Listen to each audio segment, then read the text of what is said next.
Bonjour tout le monde. Alors aujourd'hui, on va parler d'un objectif que j'ai beaucoup apprécié.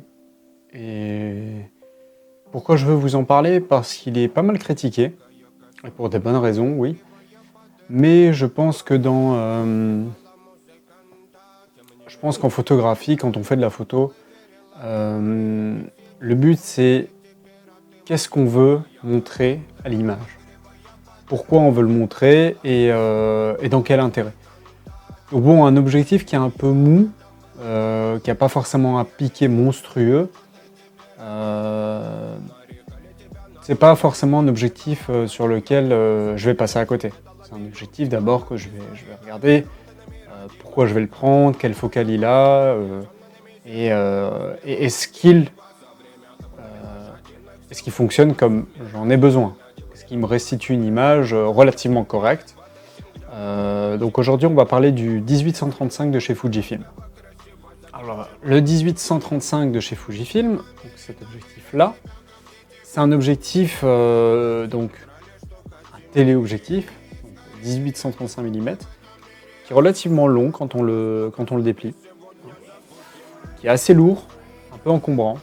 C'est pas forcément un problème pour moi, ça peut être un problème pour vous. Le premier truc, la première caractéristique qui fait que c'est un objectif que j'aime bien, c'est sa focale. Donc 18-135 mm, c'est quand même un énorme gap, c'est énorme. On peut à la fois avoir quelque chose de très large, comme à la fois quelque chose de très zoomé, hein, c'est équivalent de 200 mm et quelques, et des poussières de 108, je ne sais plus exactement. C'est vraiment pas mal, on commence à rentrer vraiment dans du bon téléobjectif. Bon, l'animalier c'est short, je vais dire l'animalier c'est short, quand bien même. Hein. Moi, je n'ai pas vraiment le besoin d'avoir un énorme téléobjectif, mais c'est bien pour rattraper un peu les lacunes des focales fixes en général, quand on peut pas, on veut être discret ou on a besoin de shooter un peu de loin. Par exemple, faire du photojournalisme en manifestation, c'est vraiment pas mal. Honnêtement, des objectifs oversharp, hyper nets, je vois pas l'utilité si on a juste besoin de restituer une image. Moi, je considère que quand je vois certaines photos d'archives, des anciennes photos, c'est pas les photos les plus chères au monde, mais pourtant elles fonctionnent très bien. Donc parce que le sujet fonctionne bien. Une photo, c'est fait pour restituer quelque chose, un moment. C'est ce qu'on lui demande en fait. Donc j'aime beaucoup cet objectif aussi parce qu'il est weather sealed, donc il peut aller sous la pluie, ce qui est vraiment topissime. Et à part ça, il a 2-3 petits défauts. Hein. Bon, pour mon exemplaire qui est d'occasion, la bague de focus est un peu molle. Je pense que c'est dû sûrement au fait qu'il soit weather sealed. De 100 à 130 mm, c'est un peu dur. Ça doit être aussi dû au weather sealed. Sûrement qu'il y a une bague en caoutchouc et il y a de l'air qui se comprime. Et du coup, ça bloque un peu. Mis à part ça, de toute façon, je fais défiler des photos en même temps. Je trouve que c'est un super objectif. Il fonctionne très bien.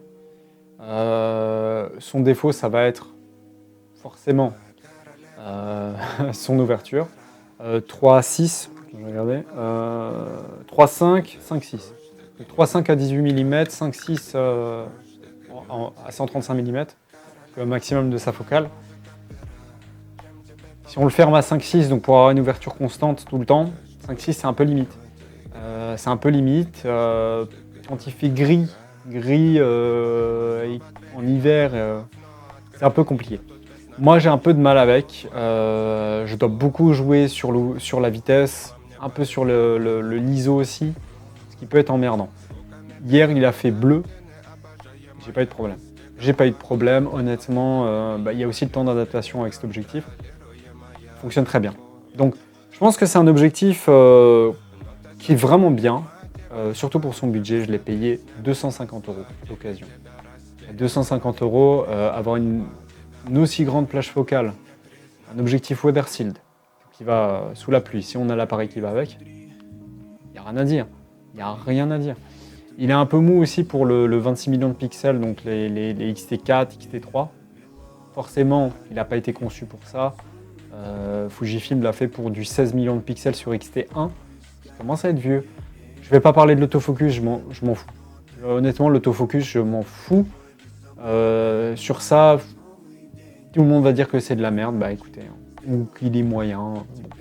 Moi, je m'en fous. J'utilise le AF-Lock justement pour avoir mon sujet et après je corrige avec. Voilà, je corrige comme ça. Je vois pas l'utilité en soi de tout le temps être là, avoir confiance à son appareil. J'ai déjà essayé, je trouve ça immonde. À chaque fois, l'appareil ne fait pas ce que j'ai envie. C'est pareil pour priorité ouverture. Là, tac, on se met en priorité ouverture. C'est l'ouverture qui oscille. Ça me donne jamais ce que j'ai envie, ça m'emmerde. Je préfère avoir mes deux petits doigts qui font ça et voir à la vue plutôt que être là, commencer à m'emmerder avec un objectif qui fait que la technologie m'assiste dans ce que je ne veux pas.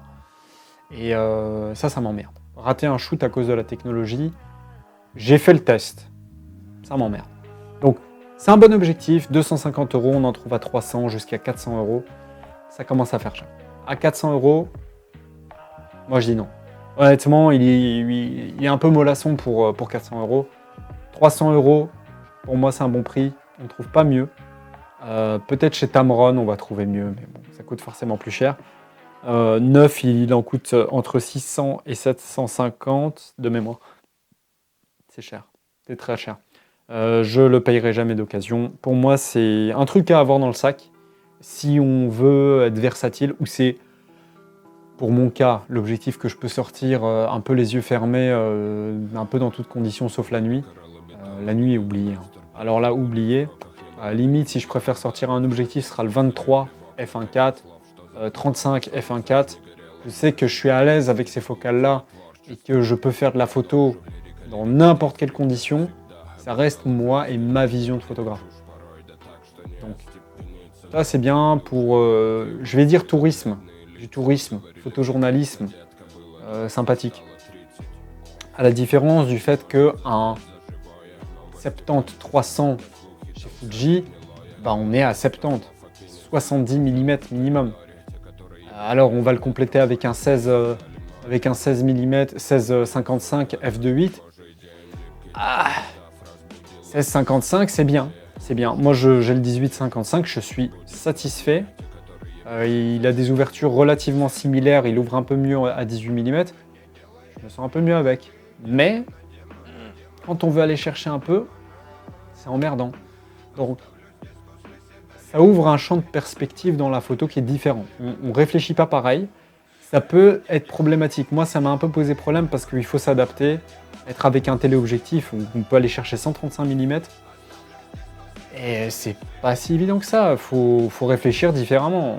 C'est bien, il y a des moments où on peut avoir un shoot, se dire purée, j'arrive à aller chercher ça là-bas, c'est top, mais des fois on essaie trop d'aller chercher loin. Et c'est peut-être le défaut que je vais lui reprocher, mais qui n'est pas un défaut optique, mais qui est un défaut, on va dire, d'adaptation. Donc, est-ce que je le conseille? Selon moi, oui. À vous de décider. Un objectif Weather Shield à 250 €, allez disons 300 €, qui couvre 18, 135 mm. Honnêtement, oui, maintenant c'est à vous de décider. Donc, voilà. J'espère que cette petite revue un peu différente des autres, je l'espère, pour en avoir vu 2-3, je vais juste montrer des photos que j'ai fait, je vais pas faire de comparatif, je donne juste mon avis. Ça vous intéresse, c'est bien, ça vous intéresse pas, c'est pas grave. Donc si ça peut vous aider à faire un choix, une décision, pourquoi pas. Voilà. Allez, à la prochaine et